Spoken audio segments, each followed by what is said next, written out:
Siguro bigit background lang sa Isaac. Pinasaw sa kanya yung demo ko. Kasi ginawa ko siya the day before may basa. Tapos pinasaw sa kanya. Ng mga 10 p.m. Mga 3 a.m. meron na. Problema na. Diba?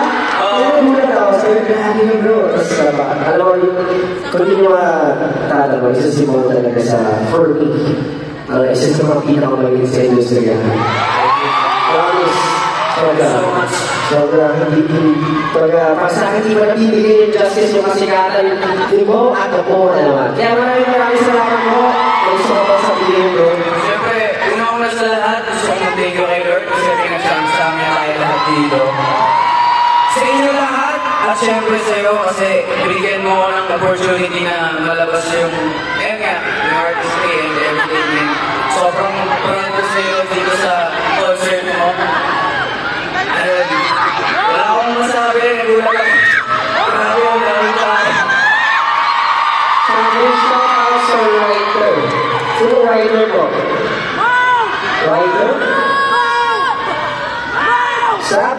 Si Sab daw. Shout out si writer na dito siya ng Sab. Shout out sa'yo. Anyway, kayo po.